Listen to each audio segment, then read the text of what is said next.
Okay. Are you going to say Wholehearted Living or am I going to say it? You are. I am? I said it last time. No, I said it last time. And then I said that I said something about our names, and then you said it. Welcome to Wholehearted Living with Bennie and Valerie. There you go. Wow. We have a new announcer, our Vanna White over there. Vanna, thank you so much. Well, there you go, folks. And Iggy's here, too, keeping us in sound. Hello. Yes, he is. He's keeping us in sound, and we're always thankful for Iggy because we seriously would not have anything. We would just be talking to each other. He says funny jokes too, but not always on the air. Not always on the air. And then the other thing is he laughs without making noise, which is not very helpful.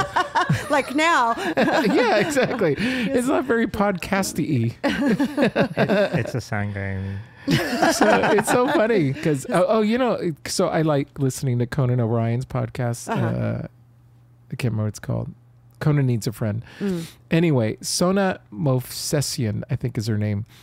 I'm not sure if I'm saying her last name right. Oh my God, she has the best laugh. I'm seriously, I mean, there's three of them and they're really great together, but her laugh is just like, she's just so funny. And, do I know that? Who this is? Is it an actress? She's Conan's, she was Conan's personal assistant. And then when the podcast came around, she ended up being one of the three people that were on it. And apparently she's always been a part. I don't know how much she's actually been on TV and all that stuff because I mean, I've seen Conan on YouTube and stuff. I never watched it at night. But anyway, it was, she just has got the greatest laugh. I'll have to hear it just for her laugh. I know. I'm serious because she really does have the greatest laugh ever. So but what, you know what I want to talk to you about today? What? I graduate. I know. It's so. That's so crazy. I feel like we've been talking about it forever. I know. 3 years. Yeah. I started when we started the podcast, I was midway through school, maybe something like that. And so here I am, 3 years, I'm done. And, with the schooling portion. Right. So there's still a lot to do in terms of licensure. But like by the time this airs, I think you will have graduated, right? Well, I guess it depends. But yeah, I should have graduated by the time this actually is done. But graduated, which means I would have a master's degree. But to be a licensed therapist is another process altogether. I still do therapy for the years, but I'm also still doing life coaching.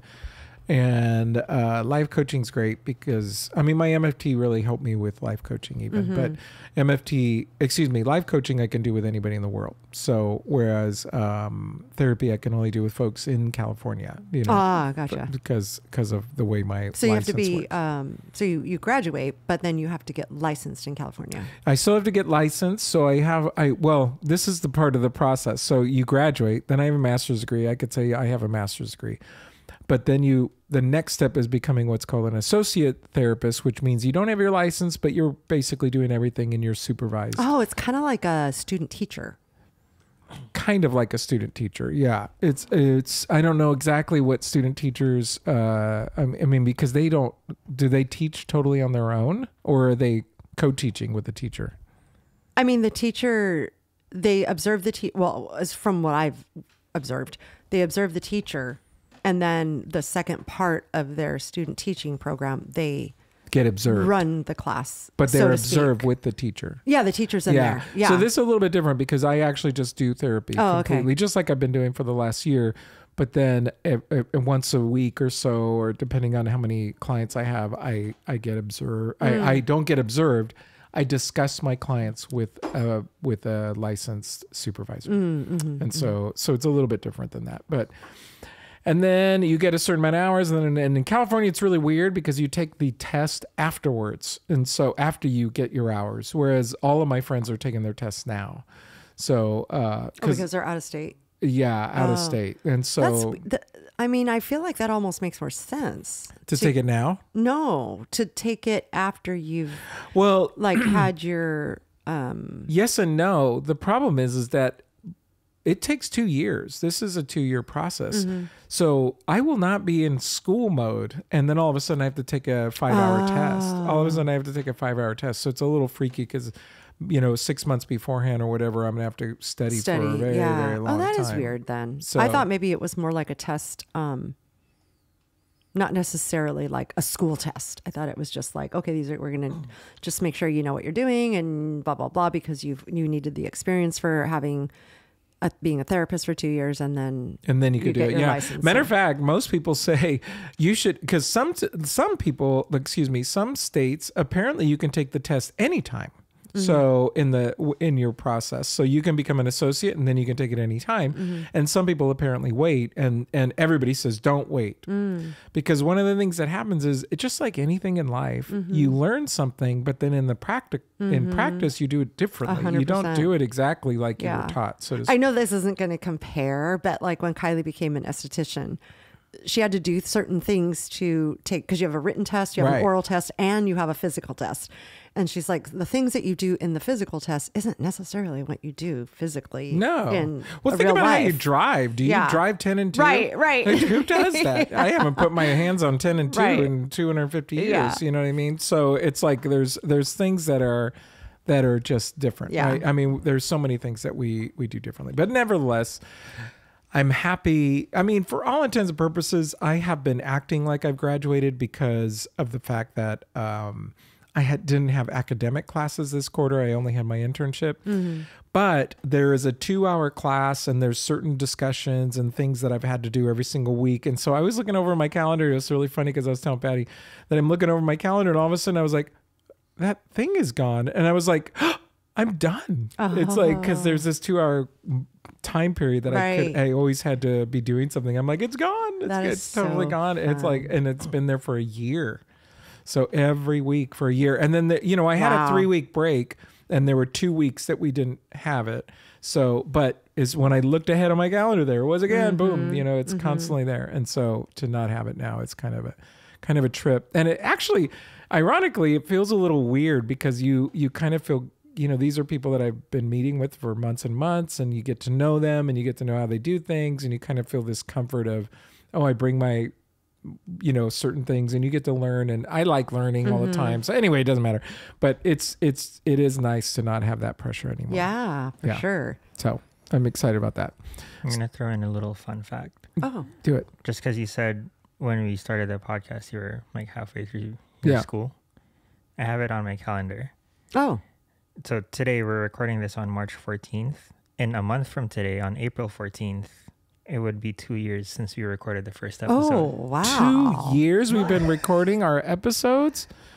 That is... since we've been recording. Yeah. Yeah. That was our first date here. Yeah. Recording. Oh, my gosh. And over there in that corner. Yeah. Oh, my gosh. Everything's wow, changed. 2 years. That's crazy. I didn't even know that I knew you guys that long. How do we have so much to say to each other? Yeah, that's so true. What in the world? And we're only now going to get guests. I know. We're finally getting tired. We're finally like, I don't have anything to say to you. My God. It's so funny how it's really funny, like for the listener that's listening to us, like we don't as a listener that's fishing. As opposed to, yeah.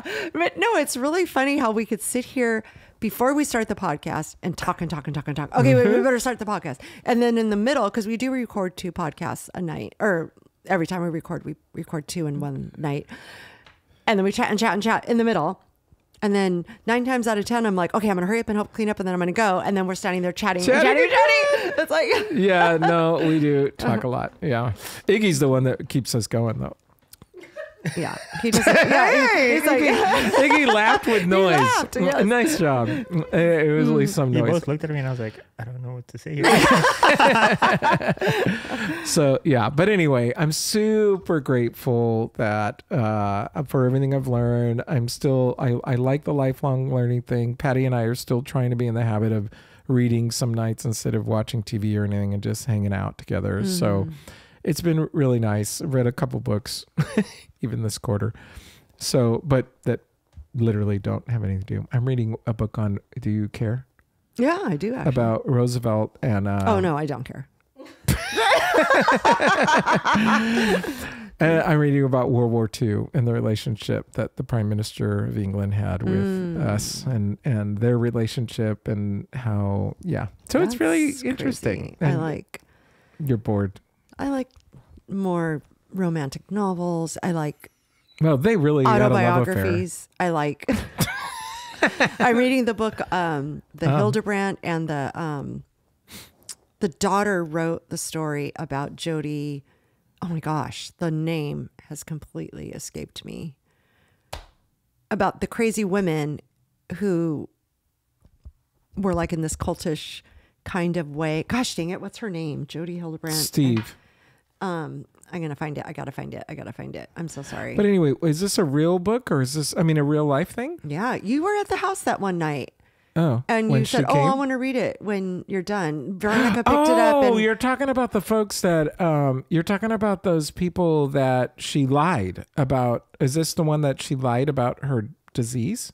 no, Oh, that's another one. Ruby Frankie. Oh, okay. She was a podcast, or not a podcast, a YouTuber that like recorded her life all the time, and she had these children, and Oh, yes. she was the one that in the and end, then she invited somebody in and then who, Jody Hildebrandt was a life coach, and she actually would go to businesses and teach them how to conduct their business and all these different things. And Peter, it's the funniest thing about that whole story is Peter had this woman.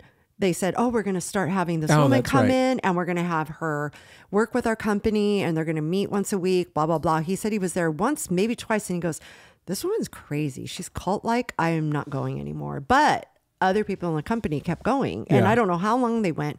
A year later, this whole saga comes out about how they were arrested. She was arrested for basically they abused the children, and Yeah. anyway. So I don't know if you've heard that. If you want to Google Jody Hildebrandt and yeah, because that's what you want for wholehearted living, everybody. No, but it's a sad story. So the book is about So that validates yeah. So it you even need more. to read it. No, but the book is about the daughter of The life coach. I lost her name again. Not the life coach. Ruby Frankie. She's I don't know how old she is right now, but she was a teen when all this was going on, and now she's writing her story about her crazy mom. Oh, very interesting. Yeah. Well, I'm not crazy, folks. Life coaching isn't all bad. Yeah, but anyway, those are the kind of books I like. No, true story books. Like I read like the O.J. Simpson book. By the way, I read, Roosevelt, not a true story. World War II, not a true story at all. no, if it's in black and white, no. God, that's so funny. No, see, I really love reading books about presidents and That's about awesome. That's actual so good. things. And then I'm reading another book at the same time about actually starting our own business, one day. So like therapy business and stuff. So reading a book about that too. So there you go. What do you think? Are you ready? I'm ready. Okay. What do I you have got? a question. Okay. Of course you do. So let me ask you. I know we've talked a lot about this, so I'm not gonna. We don't need to really go nuts on this this particular part of my question, but it is: how are you? Did you make any kind of New Year's resolution? I don't mean New Year's resolution because we talked a great deal about the fact that it's not just about New Year's, but I will say that there are seasons of life where I try to do certain things. Like I just said last podcast that I'm giving up alcohol for Lent, which by the time this airs, maybe I'm drinking again. I guess I can have something right now then.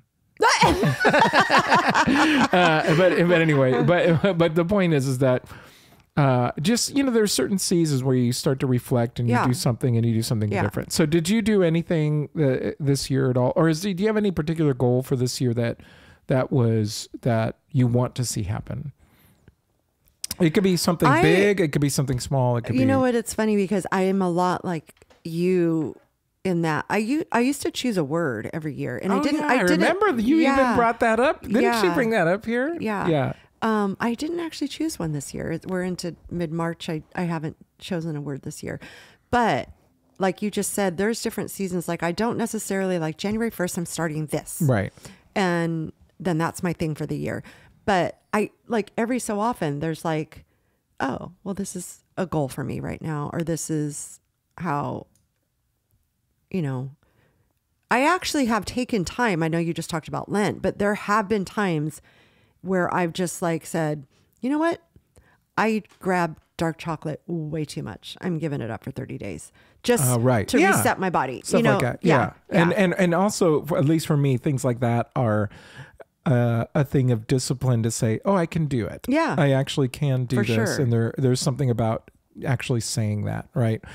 So the thing that the reason why I'm bringing this up is because, I mean, now we're in March, so a significant amount of people have already given up their New Year's resolutions. I mean, Yeah, for sure. I would say there's a ton of people that had a New Year's resolution and they're just not doing it anymore, right? So I don't know if your gym is less busy or is it? Yeah. Yeah. So it's like, things change, right? So I thought that what I wanted to do was not necessarily get people back on the resolution. What I wanted to do is figure out, how do we help people go from, because you know what happens right now is some people feel like a failure, right? They start feeling like, I can't do it. And they start saying things about themselves and then their brain starts to believe it. And then the next thing you know, they're spiraling for something that really, we've talked a great deal, which I won't get into New Year's resolutions, but we've talked about, just making each day a great day, Right. not necessarily focusing in on making these huge changes overnight, that kind of a thing.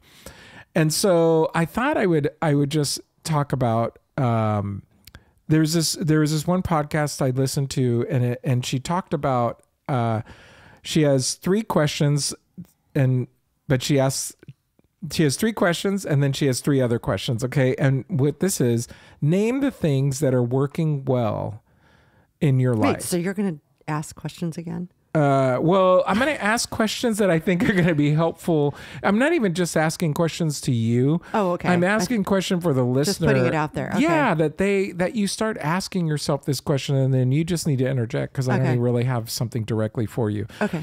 The thing, although you could do this if you wanted to with me, but one of the things that she was talking about was, in order for us to get our minds right again, so that we can start focusing on, instead of focusing on what we have not done, start focusing on what are we doing? Yeah. And then even narrowing that down to say, what can I even do to make that even better and deal with that? So the first thing she asked was, name the things that are working well. What are the things that are working well in your life right now? So can you guys just think about it, all of you guys, one thing that's working well.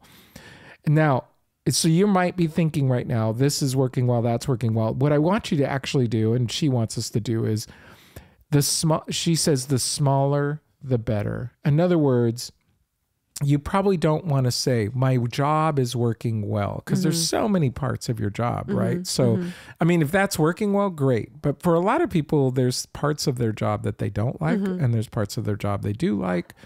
It doesn't even matter. So you're just like, you want it to be a very simple thing. Very simple thing. Like, in other words, breakfast is working well for me. In my case, we've talked about this in the past, and this is not about this. It's just the idea of smaller, the better. So something that works well for me is I eat fruit while I'm cooking 2 eggs and some kind of protein, usually chorizo. And so that works well for me. And so the idea is, okay, that is actually working well for me. And then in order to know if it's working well, then we ask other questions. But can you think of something that works well for you? That's something that's small. Iggy, can you think of something that works well for you? Something small? Well, it for doesn't me, have to I be. feel You can say whatever. like what works well for me is to wake up at 4:30 in the morning and start my day, because I have a schedule. Yeah, And that a routine. works. A routine. That was the word I was looking for. A routine. Yeah. And that works well for me. Yeah. Yeah. But you can be listening and you could be thinking, well, that's just idiotic, and that's fine. But what does work well for you? What is it that, think about the thing that's working well rather than focusing on the thing that's not working, and just try and figure out what that thing is. Now, she tries to define what's working well too. Iggy, do you have something? It's pretty much routine too, like consistency. Consistency in the morning though, or when? I mean, this is for both of you. I don't mean to pick on Iggy. For me, the consistency is in the morning, because I think we shared this before, but for me to get up, just have my coffee, have a little bit of time to then get ready and go to the gym, that just sets the tone for my day Right. because I do have to go to work. You know Right. what I mean? Like Yeah. I can't just say, I'm going to go to the gym at 9 today because that doesn't work for me. I have to go to work. Yeah. So you know what's interesting is that the other part of it, Diggy, I'm sorry, Diggy. Did you have something? Did you have something? I think for me, it's just consistency with having a structure, because then it keeps me. Meaning you're referring to like your whole day, Yeah. like getting up in the morning, doing whatever, working certain hours, etc. Yeah. Yeah. Okay, cool. So the point though is that you have something. Now here's the thing. If you're out there right now and you're thinking, I don't know. I honestly don't think anything's working well for me right now. Well, then working well does not mean it's perfect. Yeah. This is the thing that's super important because it doesn't mean it's perfect. I get up early too. I get between 4:15 and 4:45 pretty much every morning. But this week, for whatever reason, not happening very well. I've been waking up more like this is craziness. 5 to 10, 5 to 5, 5 to 5, or something like that, or somewhere around 5 God, o'clock. you've been sleeping in. I know, it's crazy. Same thing's been happening to me, and I'm thinking it's because the time changed. Oh, could be. Oh, I didn't even think of that. Yeah, that could Yeah. be. You'll probably be back to your rhythm next week. Or Oh, so. it could be. So it's interesting though, because, but here's the thing. It doesn't mean that it has to be perfect. So a lot of people, the way we define whether or not something's working well is that everything's got to be in its place perfectly. Everything's got to happen just right. So we could be talking about, okay, it could be how you're preparing dinner, how you're doing dinner, how you take a shower, how you, prepare your meals for either going to work or after work, or it doesn't matter what we're talking about, but we're trying to get you just to think positively and then focus in on that one thing that you're doing. And then recognize this. And she really brings this up and goes nuts over it, but she goes, recognize that even anything that you're doing right now, you have to realize that it's not forever. Whatever you're doing right now. I hope what I'm doing is forever. Well, good. Yeah. Well, go ahead and comment. What else? Why do you say? No, that? I really like my routine, my morning routine, and I really, honestly, just hope that that's something I carry on for the day I die, till the day I die. I really do. Yeah. I love it. Yeah. And you're right. It's not perfect. There are not perfect days up with whatever, but that is working well for me. That particular habit. Well, her thought process is if you hold on to it too tight and then all of a sudden something disrupts it, then all of a sudden you might start thinking, so this could be a good thing or a bad thing, because it also means that some of the things that you don't like about your day, it's not forever. And then the other thing is that recognize that things do change, right? Certain things do change at certain times, and you just have to realize it. Iggy is much younger than us. So one day, I'm hoping, I'm assuming you're going to have kids. Forget your routine, Iggy. so I mean, I'll figure out a new routine. Exactly. And that's the thing, is Exactly. you will get a new routine. Yeah. I totally agree. But if you just embrace this routine, then all of a sudden you're going to have problems with your... This is kind of how I got into my routine I'm in right now, because I was a runner before going to the gym. Oh, yeah. And I would get up and go for my runs before the kids got up, because then I had kids. Well, you know what's interesting for me is that as a student, which, I just talk about how I'm finishing, but there were many gaps for various reasons in my schedule in order for me to be able to study. And so I had 2 hours here, so I'd read and I'd do this, and I could work out at times listening to a book, and I could do this, and I was constantly on the move. But I wasn't always with clients. That's just the way it was. My job is all clients now. So even though I might get paid well hourly, if I don't work, I don't get paid. And so the thing is that I'm constantly with clients, and I realize that my routine is changing because if I have a whole week with a 3-hour gap for me to read and do personal stuff and do that, I'm not getting paid. Right. And so what I've had to do to change my routine is I'm swimming a lot more in the mornings. I'm having to go away to swim, and I'm doing more the fitness, the Apple Fitness workout stuff, because I literally have done this before, where I'm in my office, I break down my office so that it's not an office anymore, and then I put on workout stuff and I turn on the TV, and I literally go from a session directly into doing a half-hour workout.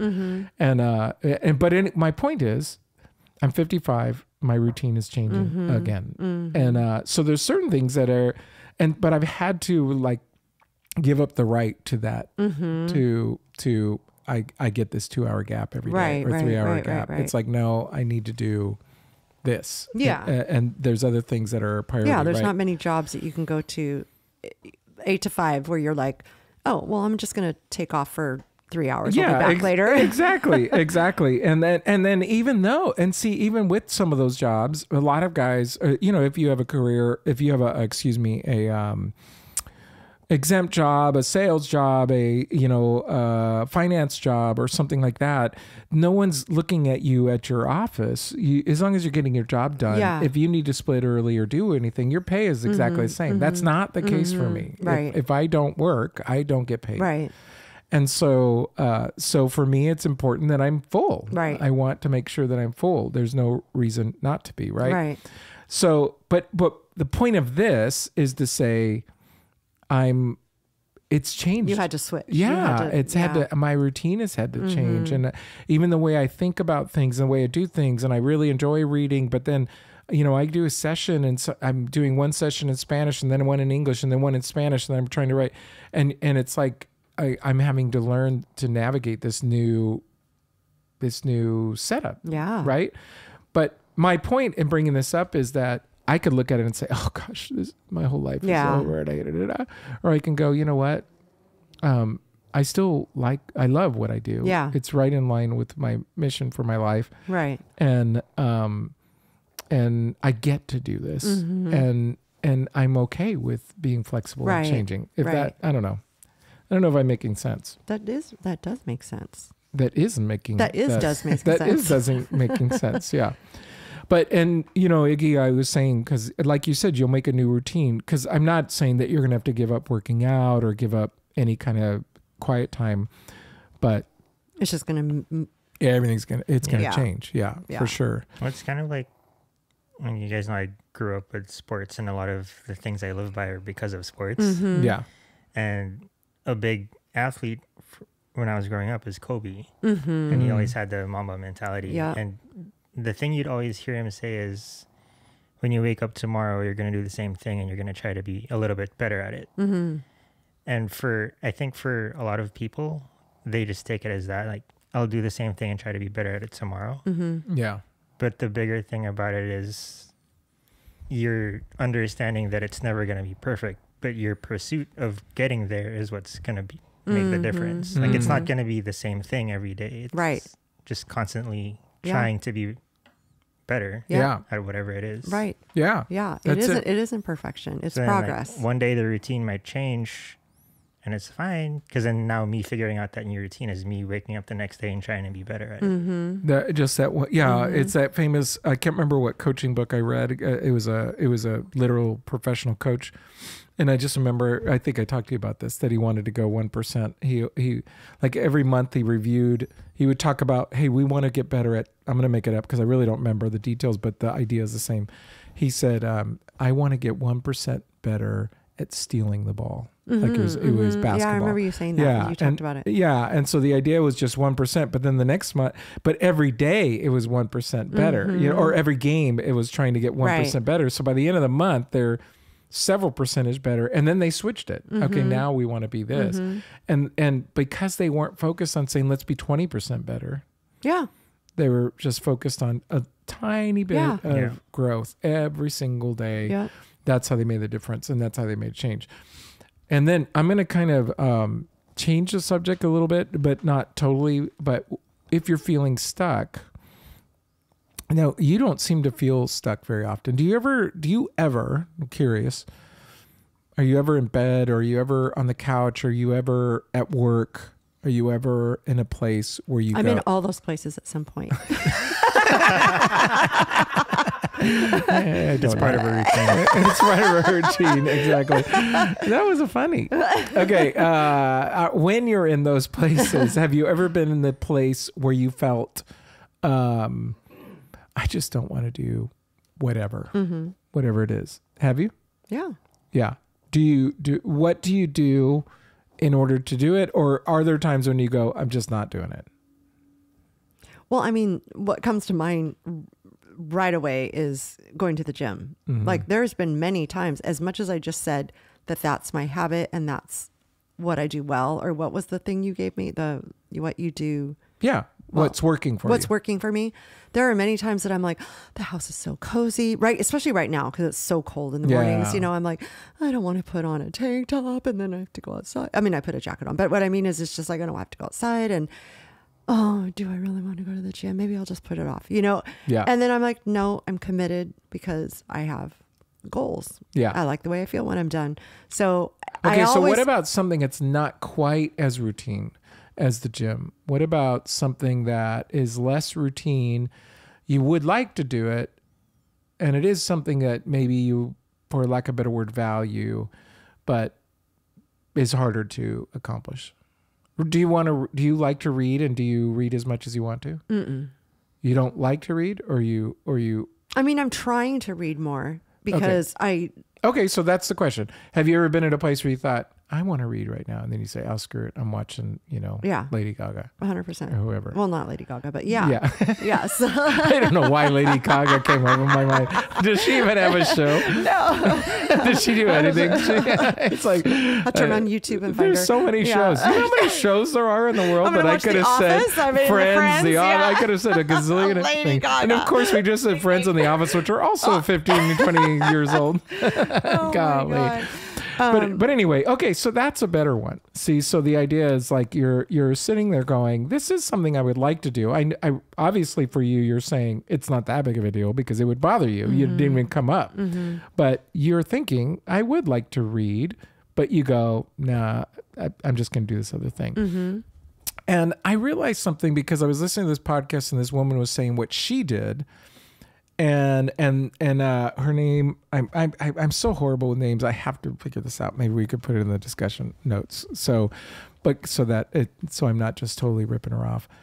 But anyway, she calls it the 5, 4, 3, 2, 1 method. Have you ever heard of this? I think you've mentioned it before, actually. No, I don't think so. No? Okay. I don't know. Maybe I've heard it then. Yeah, but I might have because I might have read about it a long time ago. But anyway, it was fascinating. Because what she talks about is that there was a time in her life when she wasn't getting anything done that she wanted to get done. And she equates it, or I equated it, and maybe she does too, but at least the way I put it in my mind is, do you remember when we were kids and you want to jump off the diving board? I remember being on the high dive at the plunge, and it seems very high. It is. Yeah, so it's freaky, right? Yeah. And I just remember that we would go, that everybody would go 5, 4, you know what I mean? And what is happening there with the 5, 4, 3, 2, 1? Nothing is happening, right? It's just something in my mind is saying, okay, once I hit one, I have to jump, right? Yeah. And I would say for most people, that works. You could be scared. I mean, you even think to about death. You even think about like CrossFit, and they would count down 3, 2, 1, and then you just boom, go with and then you go. And so the thing is that it's like there's something about the countdown that gets you going. And what's fascinating is that she translated that into her life and said, you know, when I don't want to get up in the morning and I'm laying there, I say to myself, 5, 4, 3, 2, 1. I get up. Yeah. When I don't want to go to the gym, I go 5. Yeah. When I don't want to, I think I've read this. I might have. I don't know who. Yeah. And the whole idea of it is that something to get us out of our head, so that just like when you're on that diving board, putting yourself in that position of, I know I want to do this. I know I want to get it done. This is important to me. It is a value of mine. I'm not going to feel good about myself if I don't do it. You know what I mean? Yeah. Now there's some things that are worth letting go. Sure. Okay? So I'm not trying to, because man, you could do this all day long, right? But the idea is that if you have things in your life right now that you're saying, I really want to get to this point, it is the thing that's making me better. It's good for me. I know it's good for me, but I get stuck. Then this idea of 5, 4, 3, 2, 1, to me, I found it, and I would say I'm a pretty disciplined guy. Like I don't, but there are definitely things where, as much as I love to read, I could read more. There are times when I have to use it to stop doing something. I'm scrolling.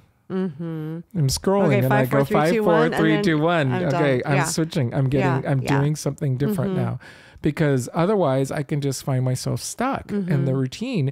And what's so bizarre is I could totally be saying this is the last one I'm going to watch, and then it switches, and I go, oh, that's interesting. Right. And I just seriously like, no, it's like the thing that you do, like even just to like, well, Kylie and I were talking this morning, and she wanted to go to the gym, and I said, and we just sat there on the couch talking, which is nice because she hasn't been around home a lot, and so it was nice just having that time.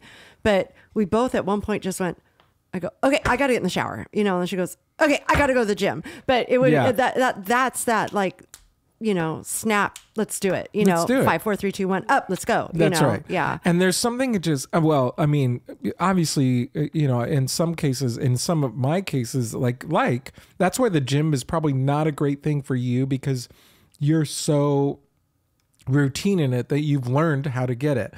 The thing is for those other things that we don't do very well, that we kind of get stuck at, and we kind of go, I don't. Yeah, because I don't need the 5, 4, 3, 2, 1 to get out of bed. I mean, the alarm goes off, I'm up. And I'm usually up a few minutes before the alarm goes off because my routine is just so routine. Right. But you're right. I see the book there, and I should be done with that book that I was telling you about earlier, the Ruby Frankie. But it's the same thing. Like I finally get dinner done and everything's done. I go sit down and put the dog on my lap, and I'm like, the book. Exactly. And then I'm like, oh wait, let me just see what's going on. You know what I mean? And I turn the TV and the on next or thing something. you know, you fall asleep. Yeah. In front of the TV. It's very funny. Yeah, and that's the whole point. Is that the 5, 4, 3, 2, 1 thing works for the areas of our life that we wish we could grow, and they do actually benefit. I've never read something and thought, well, I wish I wouldn't have done that. Yeah, for sure. But I definitely watched 2 Frasers in a row and thought, well, that was a waste of time. Yeah. I mean, I enjoyed it. Yeah. But that was kind of a waste. Yeah. There's other times where I go, there's 2 Frasers, and I'm going, that was perfect because I was so tired and so exhausted, and I needed it. So it's not about Frasier. Right. It's about the fact that there are certain times in our lives when we are doing things that really aren't true to who we really actually want to be. Right. But we don't know how to get out of it. And so the 5, 4, 3, 2, 1 thing was so great. And then what can happen is if you keep doing it, just like the routine of going to the gym, you keep jumping off the high dive. You don't need 5, 4, 3, 2 anymore. Now you just jump off. It's easier. And it's the same thing like you just said about getting up at 4:30 in the morning. So for me too, I don't even think about the hour. It's the most bizarre thing because I'm up down here and I'm doing work and I'm doing everything. I'm not even remotely thinking this is early. I'm thinking this is when I get up. Yeah, exactly. So that's all it is. There's nothing. Yeah. So I never even thought about daylight savings. I actually totally forgot that could be part of what's going on here. So interesting. That's going to make me think. Can you think later so that we can still finish the podcast? That's right. Okay. But the thing that's what I think is in fact very motivating for me, and maybe it's motivating for you and other people, is to think, what is the thing that you're standing on that high dive going, I can't do it, and you just need that motivation. You need that 5, countdown. 4, 3, 2, 1. I'm going for it. I'm taking the plunge. Good. I do remember hearing this. I don't know if I heard it on a podcast or read it, but I do remember hearing that before, and it is very, I think it's profound, because I really do think that when you get to that one, it's almost like that light bulb, like go, like it's just. For sure. Yeah. And there's some people, and if you get to that 5, 4, 3, 2, 1 and you can't do it, honestly, I'm going to say, well, that's when you need a coach. That's when you need therapy. That's when you need something, because there's probably something else going on in your life. And I say that because I'll never forget, we went on a ropes course once. You know what a ropes course is? A ropes course is often used in leadership things where you bring people together and they're required to depend on each other. It's often on heights, and you're like what's that called? Harnessed in. Thank you. Harnessed in, and you have all the safety stuff. So if you in fact fall, you just dangle. You're not going anywhere. But I'll never forget doing this in Ecuador with our team, and there was about 25 of us or something like that. And I invited our entire team, and there was one young lady incredibly afraid of heights, and she would not go. And we did 5, 4, 3, 2, 1. I mean, we must have counted that 47 times, and she never went. And she finally did end up going. But the thing was that her fear of heights was overwhelming. And that's another thing, right? I was going to say, I don't know if you remember, I mean, this is off the subject, but of heights, like remember Stephanie crossing Prairie on the overpass. Yeah. To go to Magruder. Magruder and she stood there, and she just like she buckled, like she could not, like she was so afraid of heights.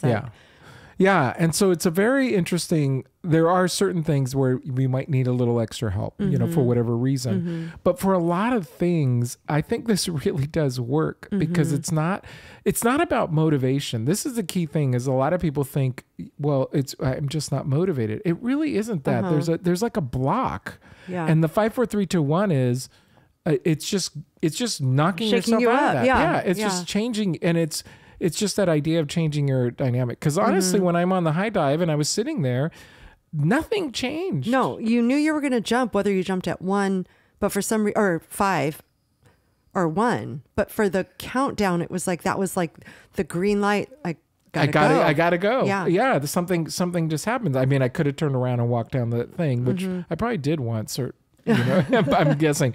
But the point is that you just gotta. But when you get there, you finally just go, I'm gonna do this thing. And so for me, I think it was really incredibly helpful to think about that. And I was realizing that at some level I was doing it myself, but then I just started doing it. I started doing it for certain things, and I found it incredibly helpful because it just changed my mindset from I don't want to do, I do want to do, I don't want to do, and the fight that you have when you're in your head and you're conversing with yourself, and it's like you got those two little devils on, it's both saying the thing, and it's like the 5, 4, 3, 2, 1 just makes those go away, and you just go, I got to do my thing. So does that make sense? Very Are you guys with me? much. So okay, well, cool. Well, that's all I had. So good night. Bye. Just kidding. Yeah, 5, 4, 3, 2, 1. Bye. No. Nice job, Patty. That was funny. Iggy, thank you so much for keeping us in sound. And for the mama mentality. Do you know that all those years I thought Kobe was a basketball player? He is. I did not know he was so inspirational. I think we might have talked about this early on in the podcast, but after he passed, Dustin got the tattoo, Mamba mentality. And I was like, what the heck is that? And then he started telling me about Kobe. So I started Googling him and his inspirational talks and the stuff. I'm like, I had no clue. It blew me away. Yeah. He's pretty, he has some pretty mind-boggling talks, even interviews. Just look at some of his interviews. They're crazy. Yeah. Not even just his talks. He has some funny commercials too. Yeah. That's on Mamba though. Oh. When I saw Mama mentality the first time, I thought it was like a snake. I mean, like I thought it was I thought it was a dance. Oh, really? Yeah. Well, that's crazy. Isn't there a Mamba? Mambo number 5. Yeah, that's what I'm thinking. That's what I was thinking. Okay, there you go. Okay, so there's where my mind went. All right, folks. Well, follow us at wholehearted_living_podcast. I said it on Instagram, and also check us out on YouTube. You can actually see us. You can see Valerie's gray hair. You can see our 50 plus 60-year-old wrinkles and everything. Oh my goodness. Because we have a great camera. Anyway, but we would love for you to follow us. We'd love for you to make comments. We'd love for you to share any thoughts that you would like for us to discuss. And so there you go. For sure. Okay. All right. We'll chat with you guys later. Bye. Ciao.